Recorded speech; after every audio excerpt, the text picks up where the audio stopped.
Hey there YouTubers, this is Rich from Rich's Travel Adventures. Today's video we're going to give you 7 tips on how to save hundreds or even thousands of dollars on your next vacation. Tip number 1 is to travel during the off-season. So what do we mean by the off-season? Well, basically any time where kids are not in school. So this would be summer vacation, spring break, Christmas, Thanksgiving, any of those holidays. That's when demand is going to be high and supply is going to be low, so prices are higher. So if you can, avoid those at all possible costs. Your best time to travel in terms of order would be winter, followed by fall, then spring, and lastly summer. If you can avoid that if at all possible, that's where you're going to save the most money. Tip number 2 is to book early, or the converse is to book at the last minute. So let's start with booking early. Booking early means booking 6 months to a year before your vacation, particularly in the cruise line industry. Some cruise lines will book 18 months, even 2 years in advance, and that's when they have their highest supply of cabins, so therefore that's when you get the best price. Similar to the airlines, they book 7-8 months out. That's when they have all their seating, and so that's when you can get the best price on an airfare as well. So the converse is booking at the last minute. Some advice there is cruise lines have gone to, most are 90 days when the guests have to make their final payment. Some are 120 days. So if you book 120 days or less before when you want to go on a cruise line, you can get some incredible deals, because at that point the majority of the cabins, let's say 60 to 70% of them, have been booked and made final payment, but they want to fill the entire ship, so they will reduce rates and offer what's called drop and go sales or flash sales to get you to be on that ship. So you can save quite a bit of money by going at the last minute. In addition, there are some special windows in addition to booking early or booking late that can save you a ton of cash. One of them is Black Friday. I know Black Friday, the day after Thanksgiving last year, a lot of the cruise lines in particular offered very good deals, specifically Norwegian, which typically you get to pick 2 of their specialty offers. You got to pick all 5, which typically they only offer those if you're in the Haven, which is their most expensive category of cabins. So that's one, Black Friday. Great time to book, so talk to your travel agent right before early November about Black Friday, as well as wave season. So a lot of people don't know what wave season is. Wave season is when the cruise industry, it's typically January and February, can fall into March. They want to make their number for the entire calendar year, so they offer incredible deals in the first quarter to get cabins, the majority of cabins, filled up as much as possible, so that they know they're going to be pretty far along for the calendar year to book their cabin. So take advantage of wave season. Tip number 3 is always use alternate transportation. Can't stress this one enough. I'm in the camp that 2 of the things that you don't want to spend a ton of money on your vacation is any kind of transportation from the airport to your destination, whether it be to your hotel or to your cruise ship, what have you, or basically flying from point A to point B. I mean, neither one of those are particularly pleasant experiences, but they're a must-have if you want a vacation. But you want to try to lower those costs as possible. So I'm saying avoid or use alternate transportation. Take advantage of things like shuttles or Lyft or Uber or mass transit. Will save you an incredible amount of money. Plus, you have the advantage versus a cab. Uber, for example, you'll know what you're going to pay up front. You'll know the exact route. And you're not going to be at the mercy of a cab driver that's stuck in traffic or takes you to a route you didn't know where you're going. So, there's benefits both ways. Tip number 4 is one of my most valuable tips, and that is, if you have a credit card, your credit card should be a travel credit card. And if you are traveling with a travel companion, whether it's your boyfriend, girlfriend, or spouse, both of you should be the primary on separate travel credit cards. Here's a specific example. So if you and your spouse or you and your significant other both signed up for a brand new Southwest Airlines frequent flyer credit card, they would offer you 50,000 bonus miles just for signing up for each card. So that's 100,000. And I just looked up some trips recently, and I've seen legs as low as 6,000 miles. So, you know, typically there's 6 to 12, maybe 15 if it's a really popular route. But you're going to be able to definitely fly round trip for 20 to 30,000 miles. So 100,000 free miles right off the bat. I mean, that could be 4 to 5 round trips, which could be, if you take one vacation a year, that could be free travel for 2 years, and save yourself that expense. So definitely sign up for travel credit cards. Another kind of addendum to that would be, if you can, if you have the discipline, you're going to write checks anyway. Put as many of your lifestyle expenses on that credit card as possible, and then just write one check at the end of the month. Some things that people don't realize they can even put on a credit card are things like your property taxes, all your insurance, like homeowners insurance, auto insurance, can all be charged to a credit card, and that can rack up your miles pretty fast. And then all of a sudden, you know, you might have, instead of a few $100s of expenses normally that you put to credit cards, let's say you only use it for gas and groceries. If you're all of a sudden putting everything, it becomes thousands of dollars a month.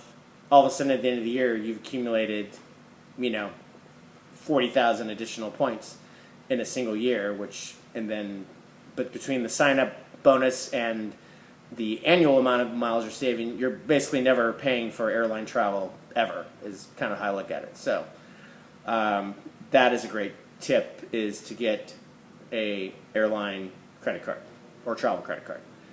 Tip number 5 is one most people don't know about, and that is utilizing or owning stock in a travel company.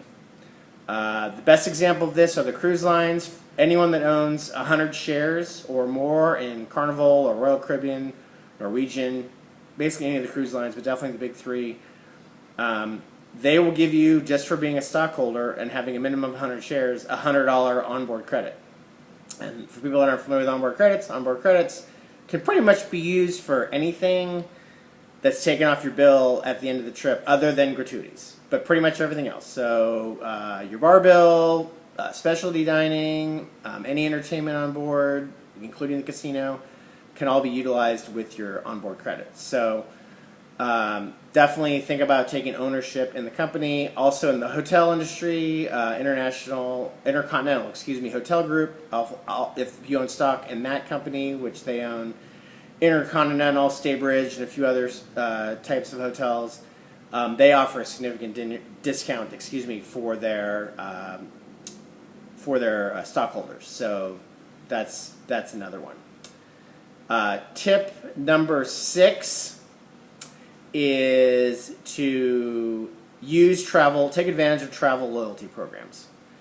Travel loyalty programs, that's pretty much everywhere. Your cruise lines, your hotels, your rental car companies, probably those are the big ones, but they all have loyalty programs. They're all absolutely free. They all take less than a minute to sign up for, and you become a member. And they have incredible perks where you can get free car rentals, a free night in a hotel. Obviously, as you join a loyalty program on a cruise, pretty much you become a loyalty member once you do cruise. You get free perks like free bottled champagne, free bottled water, and other things just for becoming a loyalty member. And generally, a lot of these loyalty programs are in alignment, or they're in collusion, or they're collaborating. So if you're going to rent a car and book an airline anyway, typically those are aligned, and you're going to get double the benefits, so you might as well sign up for a loyalty program versus not being a loyalty program. Finally, tip number 7 is, I can't stress enough how many there advantages there are to using a travel planning professional or travel agent. And I'm going to give you 5 reasons why. Number 1, their services are absolutely free. It doesn't cost you anything, and they'll do a lot of the work. Number 2 is they will save you time and money. A lot of people are under this impression, well, I'd rather just do it on my own. It's not that big of a deal. A steady commission by Expedia confirmed that a travel planning professional will save the individual, on average, a little over 4 hours of planning time looking at their vacation, as well as over $426 on average in savings just for things, information they have.